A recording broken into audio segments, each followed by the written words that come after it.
샬롬 반갑습니다. 강정규 목사입니다. 네, 오랜만에 영상으로 여러분과 하나님의 말씀을 나누는 그러한 시간인 것 같습니다. 어떻게 한 주간 잘 보내고 계신가요? 오늘 어디에서 이 영상을 보고 계시는지 궁금하기도 합니다.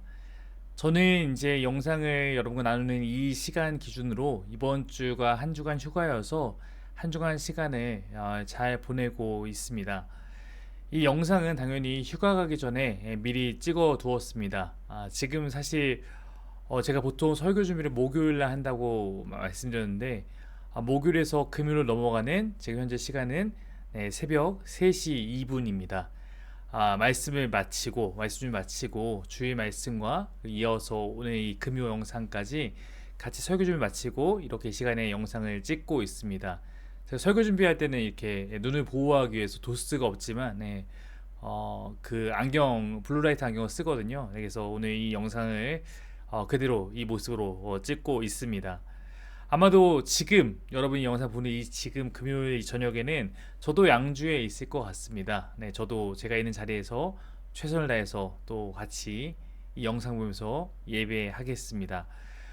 이틀 후에는 흩어지는 예배로 저희가 드립니다. 저는 서대문구로 가서 개척교회 예배에 함께 참여하려고 생각하고 있습니다. 저희 교회가 고읍에 있던 시절에 개척을 하겠다고 찾아왔던 후배인데 이번에 교회를 이전하게 되어서 저와 재미인 형제가 그 교회 인테리어를 돕는 일에 조금 참여하게 되었습니다.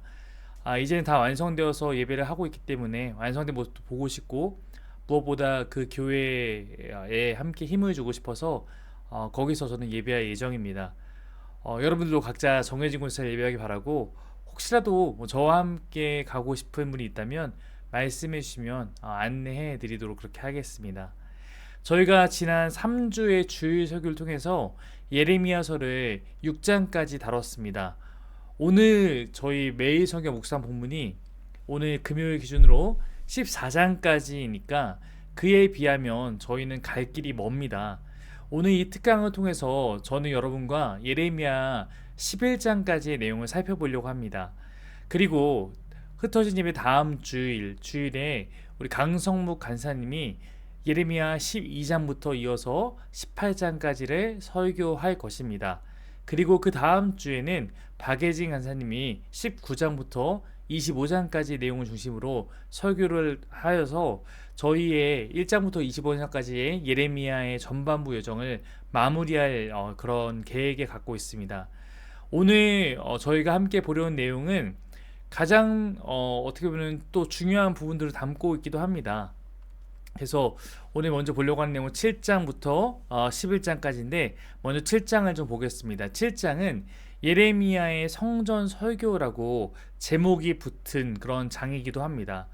어느 날 하나님께서 예레미야에게 예루살렘 성문 앞에 서서 예언하라고 말씀하십니다.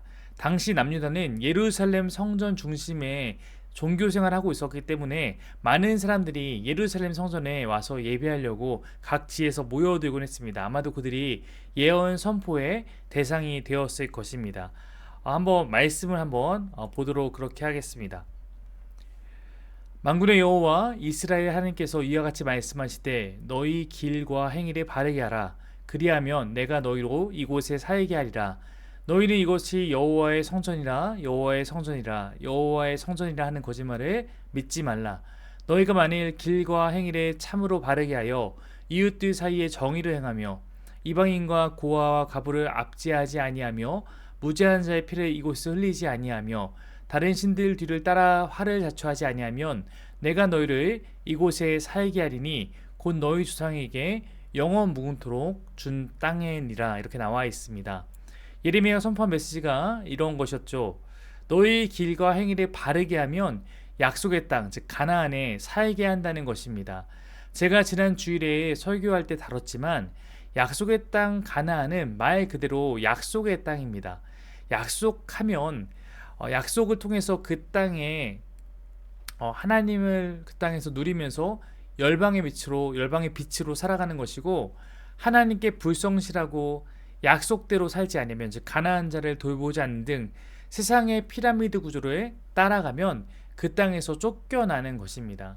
지금 이 말씀도 길과 행위를 바르게 할 때 이곳에 산다, 즉 가나안 땅에 산다고 한 것이죠. 그러지 못하면 쫓겨나게 되리라는 것을 암시하는 말씀입니다. 그리고 이어지는 충격적인 선언이 너희는 이곳이 여호와의 성전이라 여호와의 성전이라 여호와의 성전이라는 거짓말을 믿지 말라는 것입니다. 여러분 한번 생각해 보십시오. 제가 뭐 우리나라에서 가장 크고 좋다라는 웅장한 그 예배당 앞에 서서 주일에 3대 오고 있는데 이곳이 여호와의 성전이라는 거짓말을 믿지 마십시오 라고 외친다면 어떨 것 같습니까? 저는 사실 과연 내가 그것을 할 용기가 있을까? 정말 뭐 하나님 시키시면 성령이 충만하면 할 수 있겠지만 두려움이 있습니다. 그리고 이어지는 말씀의 내용이 그럼 하나님 원하시는 길과 행위를 바르게 한다는 것이 무엇인지를 보여주죠. 그것은 이웃 사이에 정의를 행하고 이방인 고아 과부로 대표되는 그 이스라엘 사이의 약자들을 압제하지 아니하고 무죄한 피, 즉 무고하게 정의를 망가뜨리고 무죄한 피를 흘리지 않는 것입니다. 그리고 종교적으로는 다른 신을 따르지 않는 것입니다. 즉 여기서 말하는 죄는 즉 삶에 나타나는 어떤 우리의 삶에 대한 부분과 종교에 대한 부분인데 이것이 구분되지 않는다는 것입니다. 여러분 예루살렘에 하나님의 성전이 있다는 사실이 구원을 보장해 주는 것은 아니라고 했습니다. 그러나 그들은 그것을 믿었다고 했어요. 예루살렘 성전에서 드리는 제사를 통해 삶의 안정과 번영을 가져다 준다는 말은 맞지 않습니다. 예루살렘 성전에 당신의 이름을 두신 여호와 하나님께서 구원을 주관하시는 것일 뿐 그 성전 자체가 그 성전의 어떤 행위가 구원을 보장하지 않습니다. 즉 성전과 현존에 계시는 하나님은 함께일 수도 있지만 하나님의 의지에 따라서 구별될 수 있는 것입니다. 하나님은 다윗과 솔로몬의 그 예루살렘 성전을 자신이 거처하시는 현현하신 장소로 받아들여 주신 것이죠. 은혜로서 그분의 실존이 사실 예루살렘 성전에 다 담기거나 혹은 하나님이 성전을 의지하지 않습니다. 하나님은 언제든 성전을 떠나실 수도 있고 그분이 스스로 택하여 성전을 성전이라고 하나님의 집이라고 인정하실 때만 그곳이 여호와의 성전일 수 있는 것이죠. 하나님이 보시는 것은 그곳에서 예배하는 백성들이 하나님 말씀에 순종하는 것, 그것을 통해서 그곳에서 그들의 예배를 받으시는 것에 불과한 것입니다. 여러분 우리가 이 말씀을 통해 잘 살펴봐야 될 것은 하나님이 신앙인들에게 사회적인 책임을 묻는다는 점입니다. 이러한 사회적 책임을 요구하는 신은 여호와 하나님뿐입니다. 당시 사람들이 바알에 빠져드는 것은 우연이 아니라고 볼 수 있어요. 왜냐하면 다른 신은 우리에게 사회적 책임까지 묻지 않아요. 여러분 뭐 바알이 이 시대의 물질, 즉 재물, 돈이라고 말하지 않았습니까?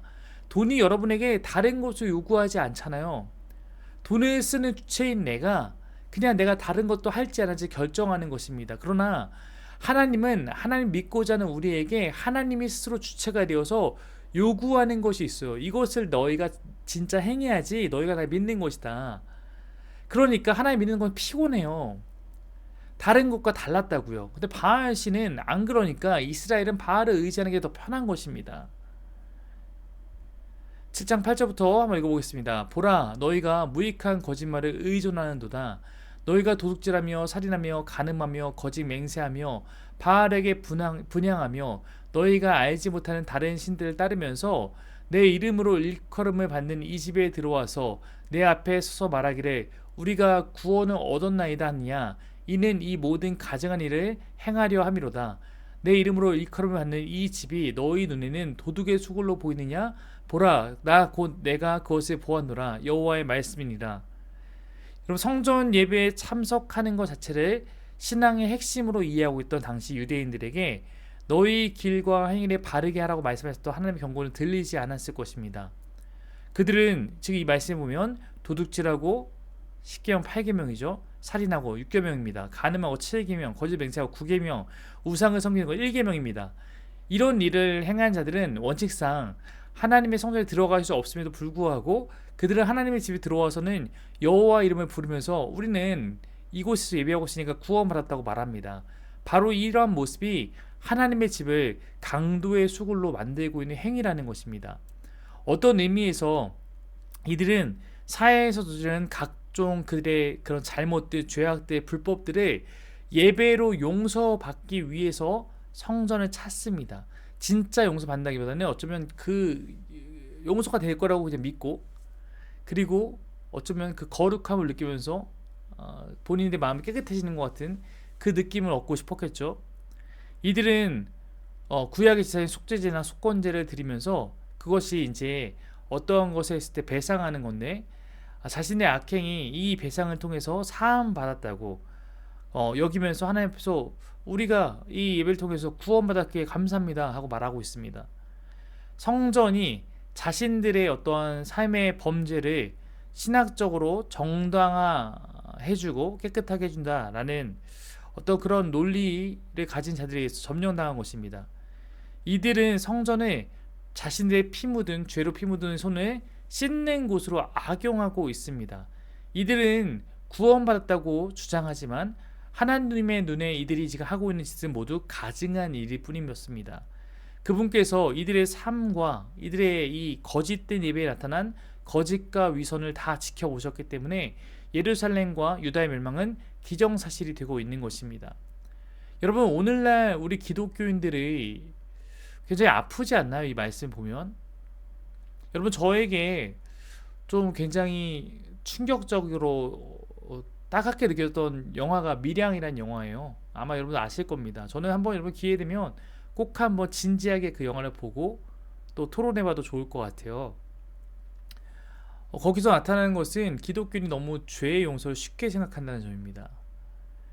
여러분, 오늘날 기독교인의 잘못은, 문제점은 죄에 대해서 너무 무지하고 너무 경각심이 없습니다.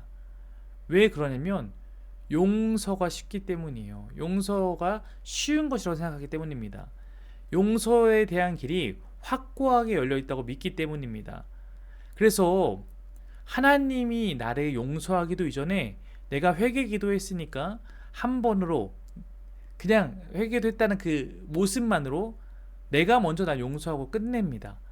하나님이 정말 지금 나의 죄에 대해서 나를 용서한 것인지에 대해서 관심이 없습니다. 하나님 마음을 읽으려는 마음이 없어요. 그냥 난 회개했으니까, 난 예배했으니까 나는 됐어 라고 생각하는 것입니다. 유다 백성들이 그랬어요. 성전 예배를 통해 사회에서 행한 범죄들이 무조건 용서받았다고 믿었습니다. 과거의 잘못은 이제 깨끗하게 씻겨졌고, 이제 내가 사회에 나가서 또 잘못을 다시 되풀이해도 다시 와서 제사를 드리면 용서받을 수 있기 때문에 이들은 감사하는 마음으로 성전에서의 자신들의 세탁을 끝내고 다시 삶으로 돌아가서 가증스러운 짓을 반복해서 행합니다.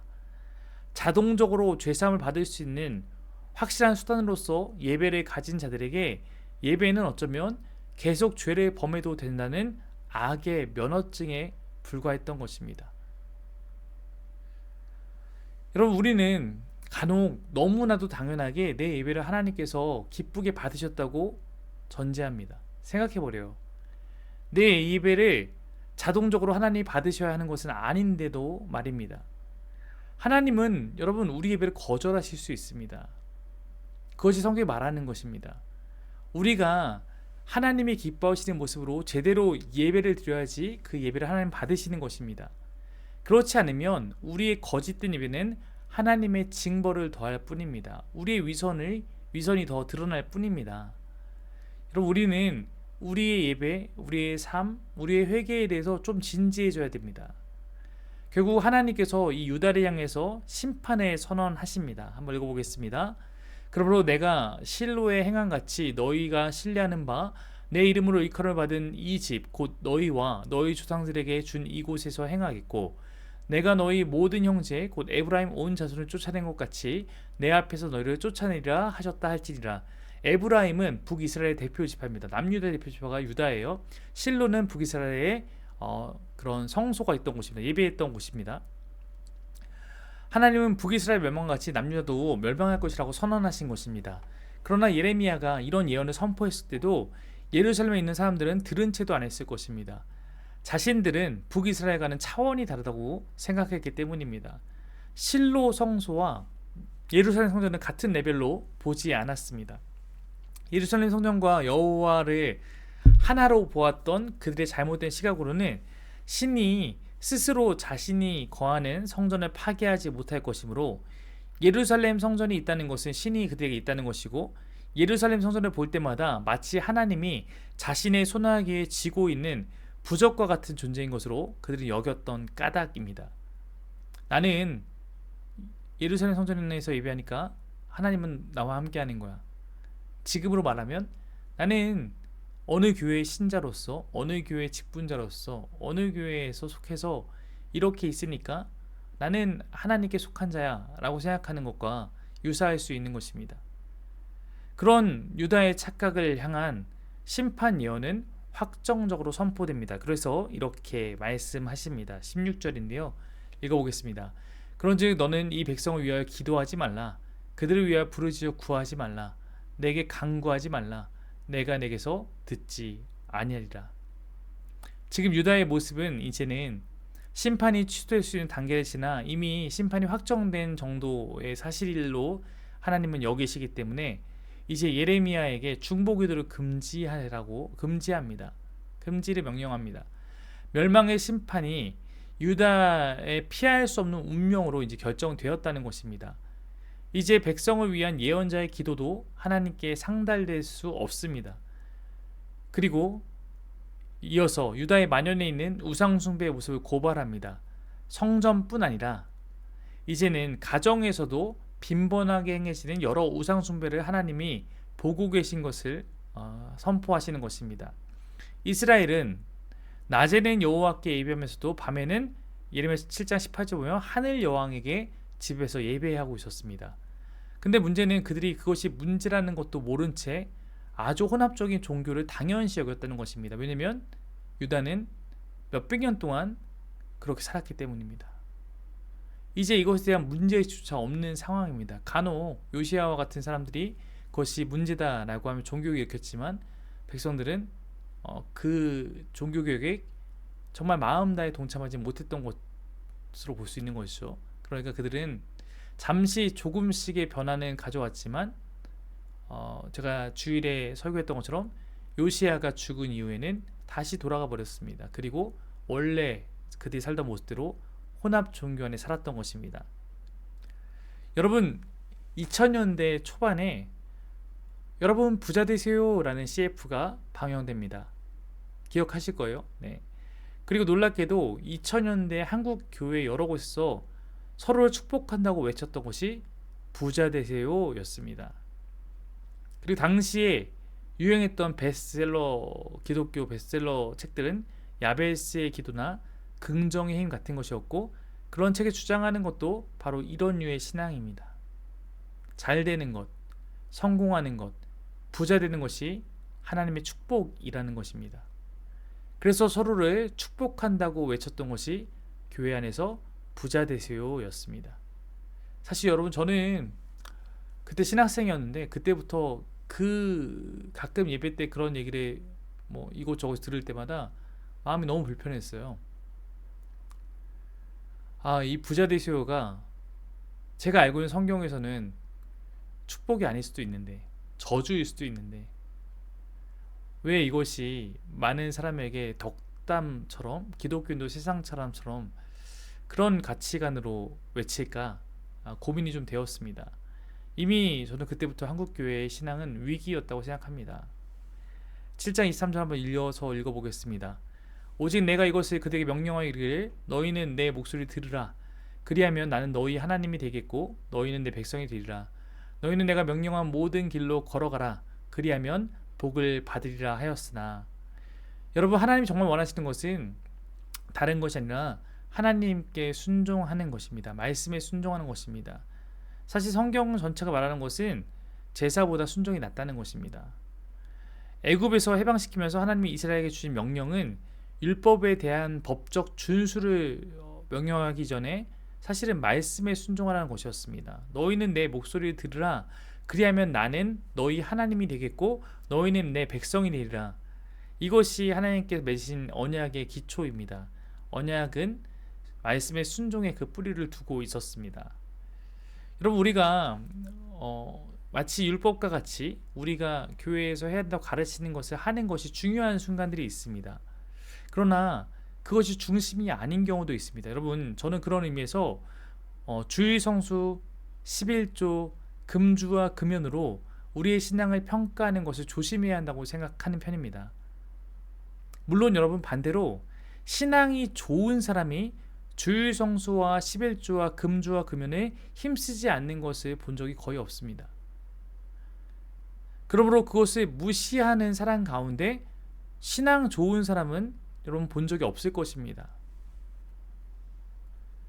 하지만 그것을 지키고 있다고 해서 신앙이 좋은 사람인가 이렇게 묻는다면 우리는 항상 그렇다라고 말하기는 어려워요. 그것은 율법적으로 얼마든지 지키면서 삶에서는 하나님의 뜻대로 살지 않는 사람이 또한 있기 때문입니다. 그것조차도 하지 않는다는 것은 기본적으로 좋은 신앙인이 아닌 경우가 많지만, 그것을 한다고 해서 정말 좋은 신앙인가는 꼭 그렇진 않을 수 있다고 말씀드리는 것입니다. 아마 여러분도 많이 경험하실 거예요. 8장 5절 한번 이어서 읽어보겠습니다. 이 예루살렘 백성이 항상 나를 떠나 물러가면 어찌함이냐. 그들이 거짓을 고집하고 돌아오기를 거절하다.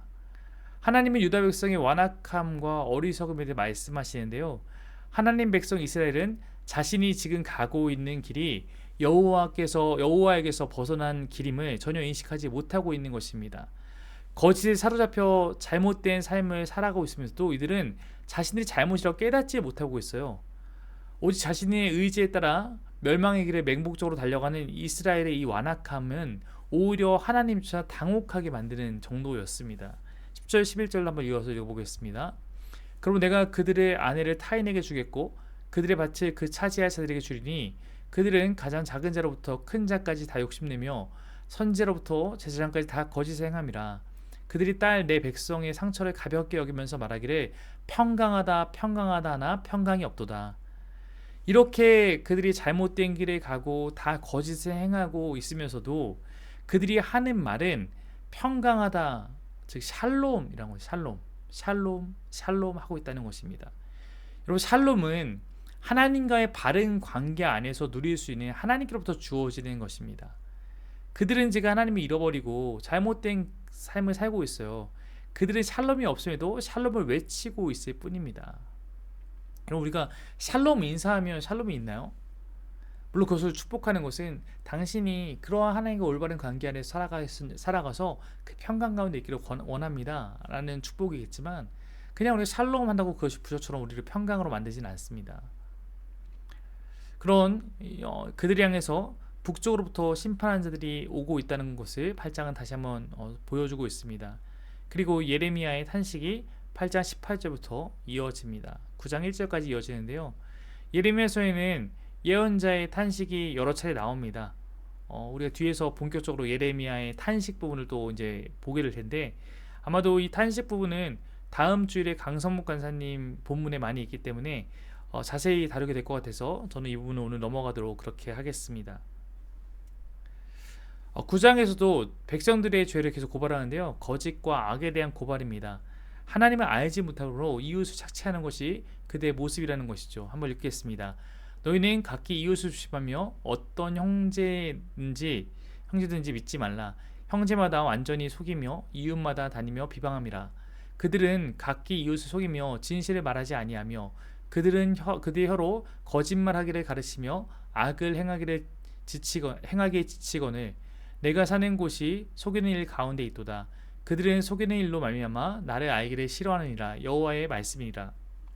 여러분, 우리는 세상에서 자꾸 잘못된 것을 학습합니다. 내 이익을 위한 노력이 지혜라고 배워요. 내 이익을 위해서 힘쓰는 것이 지혜로운 삶이라고 배웁니다. 그래서 기계나 차를 다루는 사람, 물건을 파는 사람, 조금 고장난 것을 조금 더 부풀릴 때도 있고, 아니면 조금이라도 내가 이익을 위해서 다른 사람을 속여서 호갱을 만들어서 그렇게 이익을 남기면 오늘 내가 내가 이익을 남기는데 성공했으니까 지혜롭게 행했다고 생각합니다. 속은 사람이 잘못이지 라고 생각하죠. 공무원이나 회사원 하지 않은 일을 한 것처럼 부풀려서 추가 수당을 받아도 그것은 모두가 하는 일이라 여기면서 가볍게 넘어갑니다. 세상에 만연한 거짓이 참 많다는 것입니다. 하나님은 그것을 기뻐하지 않습니다. 9장 9절입니다. 내가 이 일로 말미암아 그들에게 벌하지 아니하겠으며 내 마음이 이런 나라에 보복하지 않겠느냐. 여호와의 말씀이니라. 반대로 묻고 있는 거잖아요. 내가 벌하지 않겠느냐, 보복하지 않겠느냐. 그렇지 않다는 것입니다. 이런 식으로 예레미야서는 그들의 잘못을 고발하고 그것이 멸망의 원인임을 설명합니다. 그를 통해 심판이 왜 찾아왔는지를 그들이 이해하도록 만듭니다. 왜 그래야 할까요? 왜 그들이 왜 심판당했는지를 왜 이렇게 설명해 줘야 할까요? 왜냐면 그래야지만 그들이 나중에라도 돌이킬 수 있기 때문입니다. 이 심판이 이것 때문에 왔기 때문에 우리는 이것을 돌이켜서 이제는 그 심판당하지 않고 심판으로부터 회복되어야겠구나. 즉 심판은 돌이키면 해초리고 왜 해초리에 맞았는지 알아야지 이제는 다시 하나님께 돌아올 수 있는 길이 열릴 수 있기 때문입니다. 23절 이어서 읽어보겠습니다. 여호와께서 이와 같이 말씀하시되 지혜로운 자는 그의 지혜를 자랑하지 말라. 용사는 그의 용맹을 자랑하지 말라. 부자는 그의 부함을 자랑하지 말라.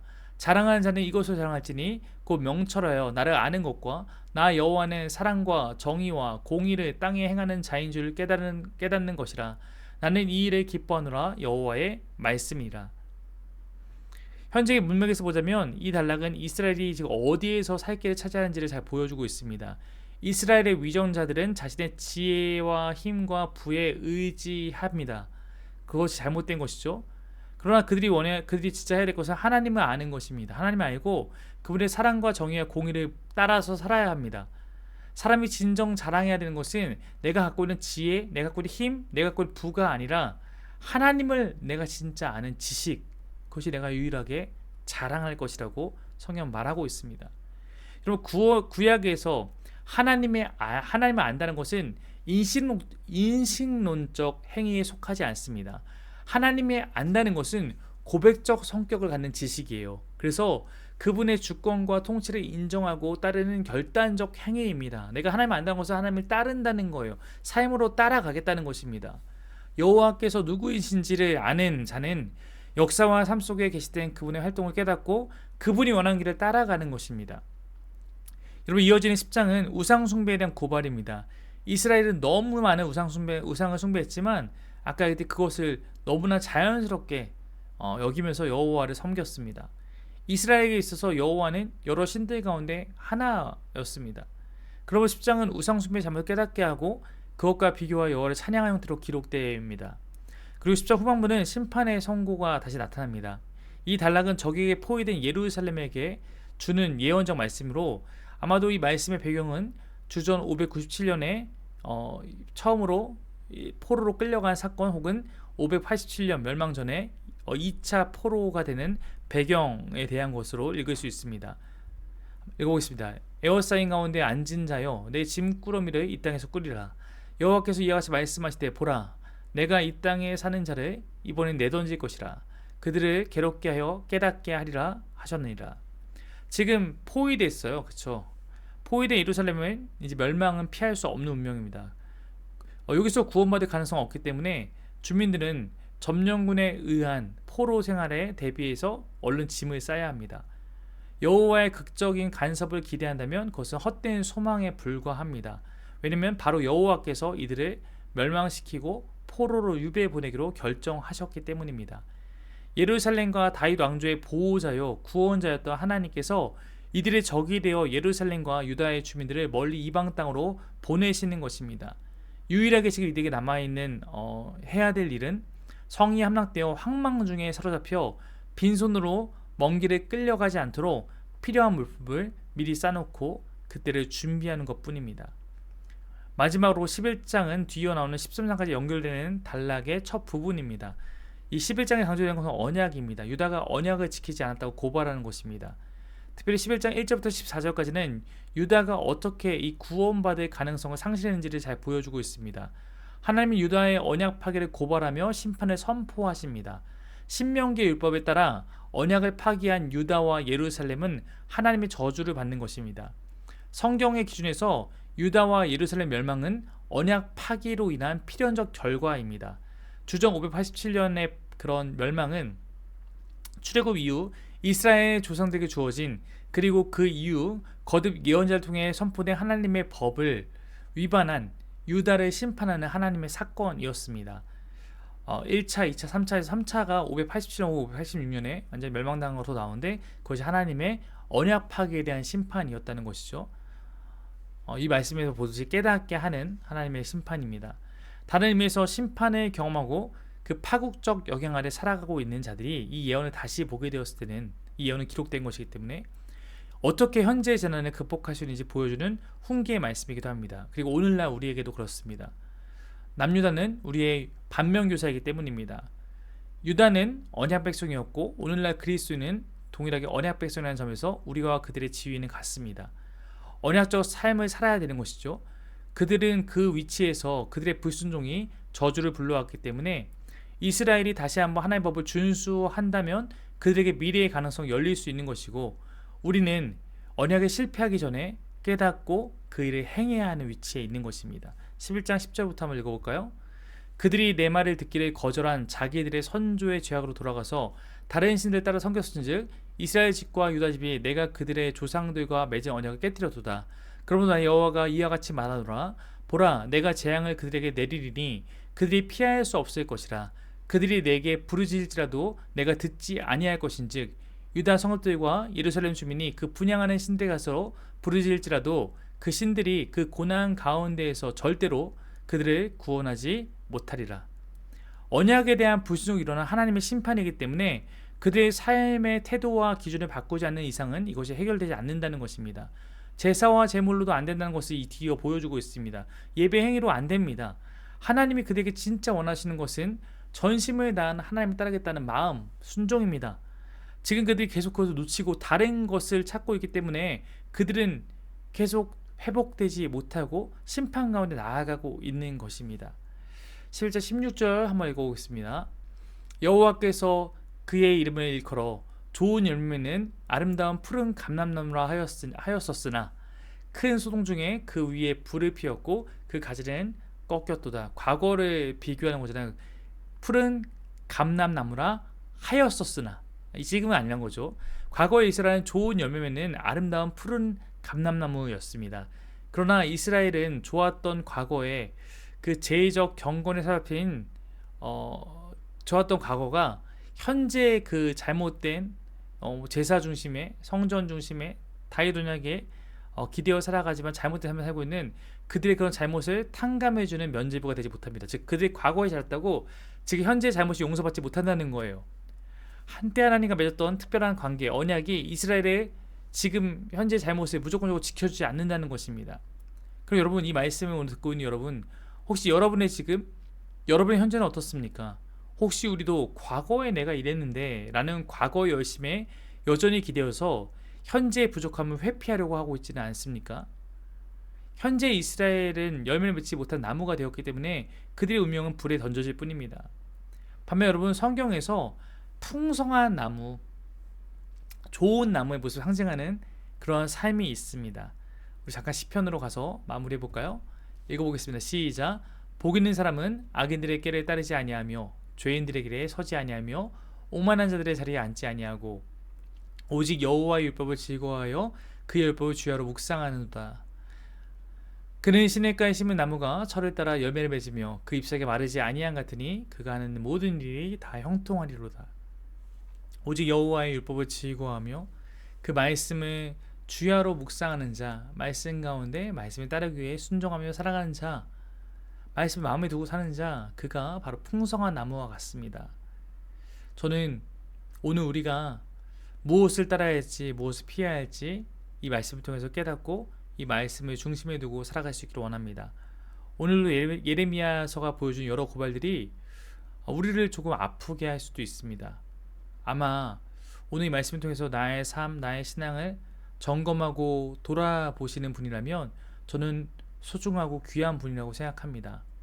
말씀이 우리를 비추는 거울이 됩니다. 때로는 나를 해부하는 메스가 됩니다. 그러나 그것 통해 주님은 우리를 살리고자 하는 것입니다. 이 말씀을 듣고도 이 말씀을 남의 이야기로, 나와는 무관한 이야기로 여기고 있다면 어쩌면 여러분의 그 모습은 주님의 아픔과 근심이 될 것입니다. 오늘 저와 함께 나누는 이 예레미야 말씀을 통해서 우리가 죄로부터는 한 걸음 더 멀어질 수 있고 하나님과는 한 걸음 더 가까워질 수 있는 그런 기회, 그런 우리의 소중한 생명 양식이 되기를 기대합니다. 사랑하는 여러분, 이번 주일에 흩어지는 예배 잘 드리시고 다음 주 금요일날 우리 팬미 예배 만나서 다시 행복하게 만나서 또 예배하기를 소망합니다. 여러분의 그 삶을 응원하고 기도하겠습니다. 오늘 이 예배는 제 기도로 마무리하겠습니다.